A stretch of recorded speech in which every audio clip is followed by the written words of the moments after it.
Hi Earth Angels! Kamusta? Welcome back to Pinay Angel Tarot. This reading is a love message for no specific sign. This is for anyone, kahit ano man ang zodiac sign mo.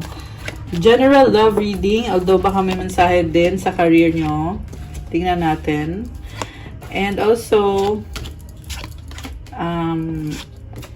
maaaring mag-resonate o hindi, pero pag nag-resonate, i-comment nyo para alam ko. Okay?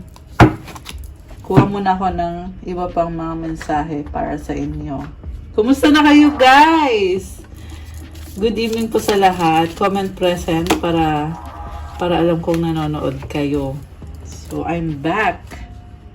Medyo nagpahinga ako ng weekend eh. I took a break. Okay, ito na. Start na tayo, guys. Love reading to, ha.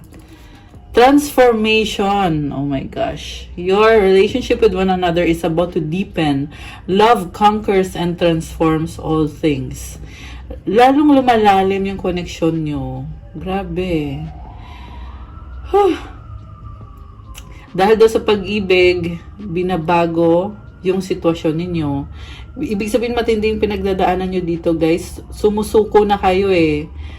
Sumusuko ka na, pero bakit parang biglang kung kailan ka sumusuko, nagkakaroon naman ng pagbabago. Ay, nalaglag. Okay. Tingnan mo, ang ganda pa ng heart. Oh, ayan, umaapoy.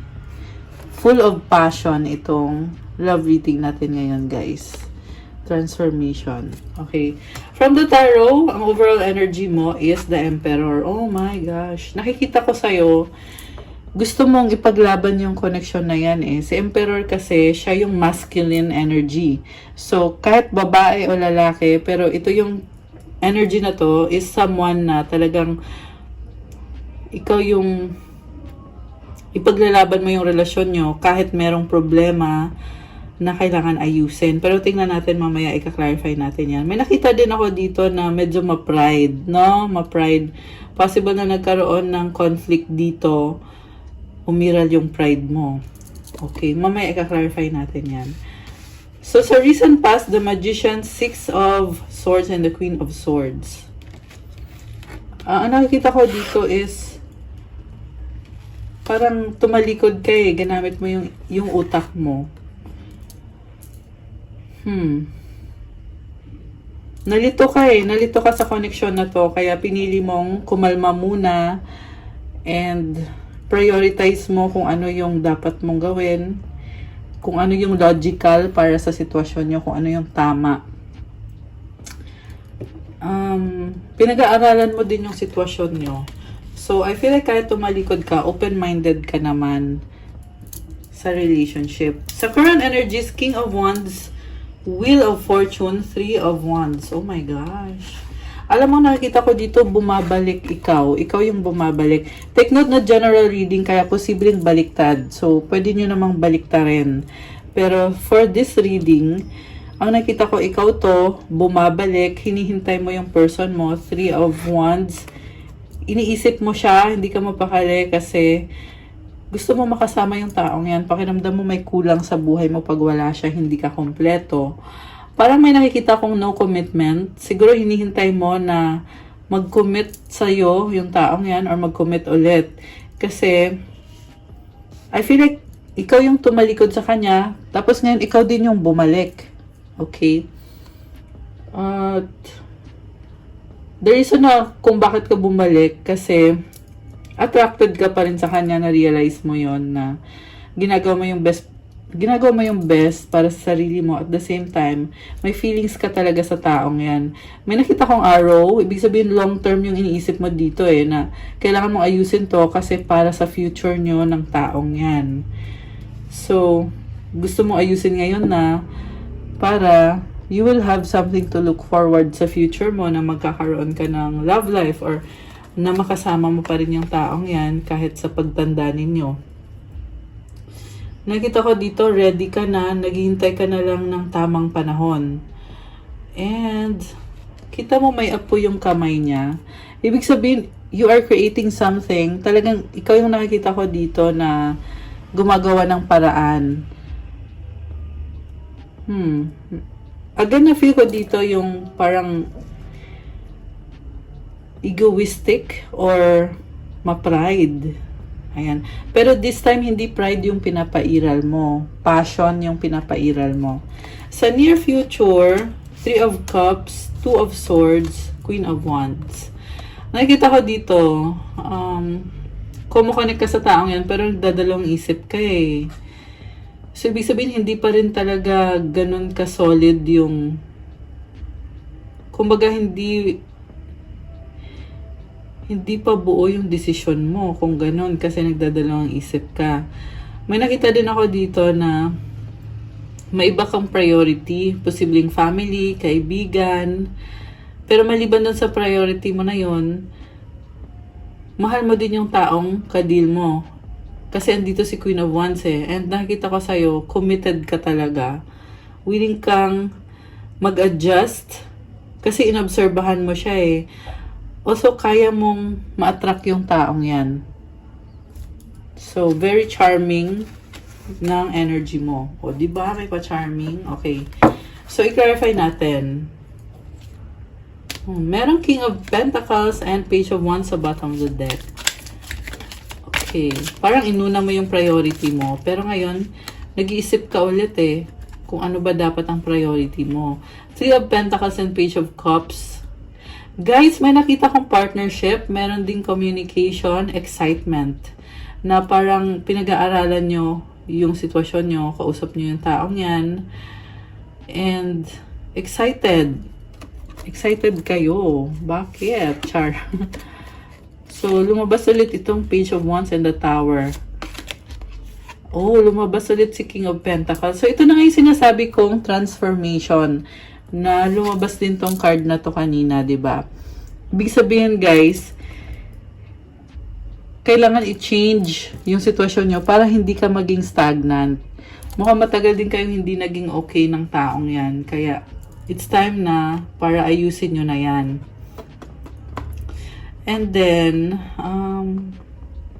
parang may nakita kong may gusto kong sabihin sa kanya eh. May gusto kong sabihin kasi nagkikare ka pa rin talaga at loyal ka sa taong yan. May nakita kong father figure dito. So, baka may anak na kayo. Ewan ko. Or baka, ano kaya to? Something din na connected sa finances mo, yung iniisip mo ngayon. Okay. May nakita kong pagbabago pareho sa finances at sa love life. Okay. Clarify natin yung sa finances. Kasi yung iba tinatanong nyo talaga yan eh, yung sa finances. Justice. Oh my gosh. Palaban ka eh. Gusto mo ma-achieve yung stability, balance, fairness. And kita mo may cortina sa likod niya. Ibig sabihin may effort kang ginagawa behind the scenes na hindi mo na kailangan sabihin. Pero meron kang minamanifest dito, 2 of Pentacles. Na tinatago mo muna for yourself. The Devil. Actually, nakikita ko dito sobrang hardworking. Hardworking. Like, workaholic. Yun yung nakikita ko. Ayan, sa finances nyo yan ha. Mabilis na energy, Knight of Swords. Oh, okay. Parang feel ko busy ka, workaholic na energy. Okay. Sa bottom of the deck, the Lovers, 4 of Wands. Okay, so balik tayo sa love life, guys. Nakita ko dito, merong commitment. Takpan natin, guys, kasi sa TikTok kasi binaban eh, pag walang, ayan, takpan na lang natin. Pag walang suot, diba? So, anyways, malaking decision connected sa commitment or relationship, 4 of Wands, the Strength card. Alam mo, nakita ko dito, minamanifest mo na magkaroon ng harmony, magkaroon ng commitment. Nahihirapan ka, pero kaya mo pa naman. Strong ka eh. Itong Strength card, sa loob na strength yan, inner strength, ibig sabihin, hindi physical na lakas. And also, merong manifestation symbol. Again, this is about, ayun, manifestation. Okay. Andito din yung the world card. Meron nagtatapos ng cycle at bagong cycle na magsisimula. Oh my gosh! White Numen! So, I love it, guys. Alam mo, sa bagong simula, palaban ka. Nakuha mo yung best card dito sa tarot deck na to, which is ito yung White Numen. mangyayari naman yung minamanifest mo. Wow, nice. Palaban ka dito. I love it. Ito kasi yung pinakamagandang card. Kakaiba tong card na to, guys. So, kasabay nito is yung The World. Itong The World naman, malaking pagbabago. Again, connected na naman sa transformation. Okay, so, ngayon i-clarify natin muna yung The Emperor. Bakit The Emperor? Bakit The Emperor? Yung overall energy. Kasi nagtapos na yung isang cycle na ayaw mo na. Ngayon, ready ka na magsimula ulit. Page of Swords. Talagang pinag-aaralan mo. Naghintay ka lang ng tamang panahon. Knight of Pentacles. Nakita ko nag-a-adjust ka sa person mo eh. Six of Wands. Parang sinasabi mo dito na kaya mo, kung anong gusto niya, kaya mo ibigay sa kanya. Grabe. So, alam ko na gusto nyo itanong ngayon yung feelings ng person nyo. Okay, bakit may 8 of Swords dito? So, fear kasi to guys eh. Bakit may manok siya? Ayan. So, lumabas yung 8 of Swords. This is overthinking na parang pakiramdam mo wala nang ibang paraan. Ito lang talaga. Ayan, pero mukhang sa person mo na to eh. Yan na yung tinatanong natin. Na kaya ka nga nag-a-adjust kasi alam mo na yung person mo hindi na mababago. Kung ano na yung mga desisyon niya, yun na yun.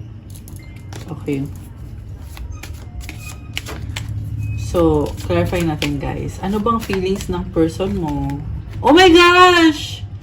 Mahal ka niya, Queen of Cups. Alam mo lumabas dito, ikaw yung happiness niya, ikaw yung pangarap niya, ikaw yung pinapantasya niya. Alam mo yon, you are everything sa taong to. Nakakatuwa naman kasi sa'yo may attraction ka. Mahal mo naman siya eh. Mahal niyo isa't isa guys. Mahal mo siya kasi pinili mo siya.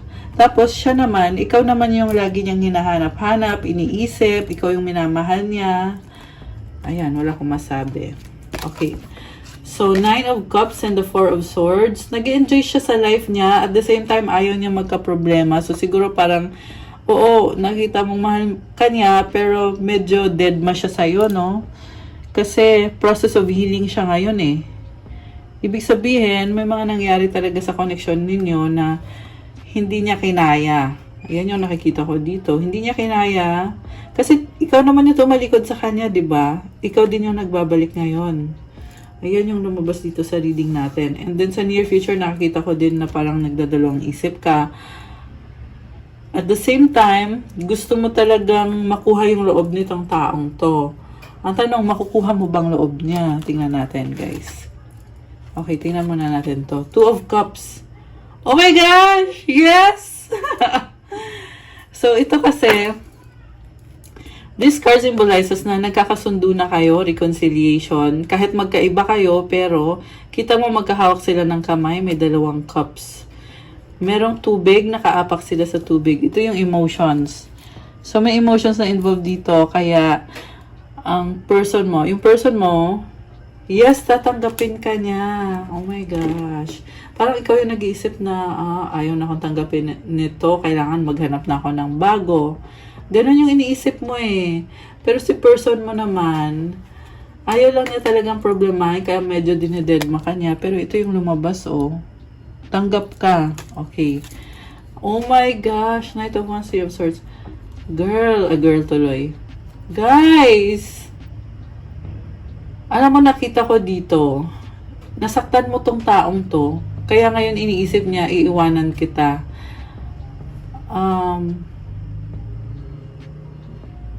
Alam mo, hindi niya makuhang lokohin ka. Yan yung mensahe dito. 14:14 on the clock. Ayan, may angel numbers tayo. So, itong person mo, tanggap ka pa rin niya. Gusto ka din niya, pero sinaktan mo to eh. Kita mo to, oh, magkaakap. Merong 3 sword na nakatusok sa likod niya. Betrayal to, guys eh. Ang nakita ko dito, yung person mo, oo, tatanggapin ka niya, pero secretly, iniisip niya, baka mamaya i-betray mo ko, kailangan i-ready ko din yung sarili ko. So, ibig sabihin, hindi mo maloloko tong taong to, hindi mo agad-agad makukuha yung loob niya. Oo, tatanggapin ka niya, pero meron siyang nire-reserva sa sarili niya. Or meron siyang, alam mo yun, merong feeling na kailangan protektahan ko yung sarili ko. Kasi andito din yung Seven of Pentacles eh. Ibig sabihin, nag-i-invest siya sa'yo, pero may ibang investment din to na kinoconsider niya. And sa nakita ko guys, wise siya sa investment niya sa'yo. Kaya number 7 yan, kasi iniisip niya, ibibigay ko ba lahat sa taong to o hindi? And sa nakita ko, nagsiset na siya ng boundaries, andito din yung 7 of Wands. Guys, hindi niya sasabihin sa'yo to. May iba siyang plano na para sa sarili niya. Ayaw niyang sabihin sa'yo kasi sikreto niya yun. Siyempre, sikreto nga niya, ba't niya sasabihin, di ba? Pero kaya lang naman niya sinisikreto yan kasi pinoprotektahan niya yung sarili niya, nagsiset siya ng boundaries, ayaw niyang masaktan. On the process of healing siya. Dati mo na siyang sinaktan. Kaya ngayon, nasa defensive mode siya. Ayan, defensive yung person mo. Parang sinasabi niya na, uy, hanggang dyan ka lang, sandali lang, huwag mo nang magmadali. Ganon yung person mo ngayon. 4 of Cups. Meron kang ino-offer sa kanya na parang ayaw tanggapin or hindi yan. Parang sasabi dito, okay naman sana yung offer mo, kaso gusto ko ng something better pa kaysa dyan. Pwede bang ibigay mo sa akin yung best? Alam mo guys, gusto na mag-settle down nito. Hierophant, oh. Gusto niya niyang magpakasal or oh my gosh, gusto magka-baby din. Empress, oh. Alam mo yung person mo, sobrang mahal ka nito. Sobra. Nakikita na niya sarili niya na makakasama ka niya. Ayan, oh, the Hanged Man. So, meron siyang realization. Kasi iniisip niya din yung sarili niya eh. Iniisip niya dito, hindi naman pwedeng bigay ako ng bigay. Although ngayon, ikaw kasi yung nakikita ko ngayon na meron kang gustong gawin para sa kanya. Magka-partner kayo, kanina ikaw si Emperor, ito siya ngayon si Empress. So, si Empress kasi siya yung hinahabol ni Emperor. 'Di ba? Lalaki, babae, ganun yun. Binabalanse niyo yung isa't isa. So, sa nakita ko dito, match naman kayo kasi ready na daw siya mag-settle down. Ikaw naman, ito ka din. Gusto mo din naman siya. 17 on the clock. Oh my gosh! May mga synchronicities. Ayan, synchronize yung mga numbers. So, nakakatuwa pag ganon. Okay. So, wag na natin patagalin kasi ang ganda ng reading. The Hanged Man, realization. Alam mo yung person mo, nag-iingat na siya pero kinoconsider ka pa rin yan. Nakikita ko dito na kaya nakahang yan kasi tinitingnan niya sa ibang angulo eh. Iniisip niya, baka naman pwede pang mag-workout yung relationship natin or yung connection natin. Ganun yung nakikita ko sa kanya. So, ibig sabihin, malaki yung chance mo talaga. Gusto na nga mag-settle down eh. Ayan, so takpan na lang natin kasi wala na naman siyang suot. So, the High Priestess. Malakas ang intuition ng taong kadil mo. Baka may kadikang Pisces or someone na may Pisces sa chart niya. Although kahit naman anong sign pwede, malakas din dito ang energy ng Water sign, Cancer, Pisces, Scorpio, Gemini, Libra, Taurus, Aries, Sagittarius, Leo. Air sign, Gemini, Libra, Aquarius, fire sign, Aries, Sagittarius. Although kahit naman anong sign pwede kasi lahat naman ng signs andito. Binanggit ko lang yung pinaka-strong. Wow, guys. Alam mo, nakita ko dito, secretly attracted sa'yo yung person na ka-deal mo. Namimiss ka. Oh my gosh. 6 of Cups. May memories pala kayo eh. Hindi ka matiis nitong taong to. Tsaka open arms siya sa'yo. Nakikita ko dito. 10 of Pentacles. May pinagsamahan na pala kayo. Knight of Cups. Ayun naman pala. Mahal ka naman pala nito. Gusto mag-offer sa'yo ng bagong simula at ng love. Romance. Ayan, oh, Ace of Cups, Knight of Cups. Ang ganda. Ang ganda, guys. Wala akong masabi. So, napakaganda ng outcome ng reading natin.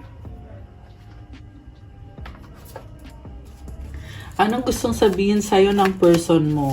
Anong gustong sabihin sa'yo? I regret lying to you. Bakit? Nagsinungaling ba siya sa'yo? Parang meron siyang ginawa nung time na hindi kayo okay. Kaya, naiisip niya yun na kukonsensya siya. I feel you even though we are apart. Grabe no, ang strong ng connection nyo. Malakas kasi intuition nitong taong to na ka-deal mo. I can't stop thinking about you. Oh my gosh. I left when I saw you with someone. Parang selosa din to, guys. Parang feeling niya may iba ka na or ayun, parang feeling niya may iba ka na so umiiwas. Oh my gosh. Nakakaloka.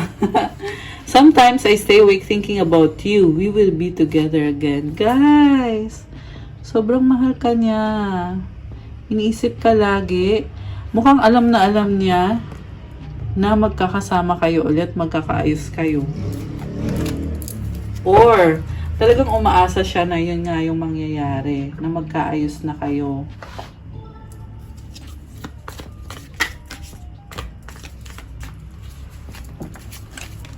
Okay, ano pang gustong sabihin ng person mo? Oh my gosh, nawawalan ng pag-asa. Pero hindi niya sinasabi, nanonood stalking you. Inoobserbahan ka nito. Ngayon, sinustalk ka niya. Grabe. Special. Oh my gosh! Mahal kita, I love you. Mahal ka niya. Yun na yun. Meron pa bang gustong sabihin ang person mo na hindi niya masabi? I want to be with you. Oh my gosh, very romantic. Meron pa bang gustong sabihin ang person mo na hindi niya masabi? You're all I need. Oh my gosh. Guys, last one. Being near you is intoxicating. Ibig sabihin, sobrang attracted din siya sa'yo. Pareho kayo na may attraction kayo sa isa't isa. Ayan. Kuha tayo ng advice card para sa'yo. Ano ang mensahe ng universe para sa'yo? Anong kailangan mong marinig na advice ngayon?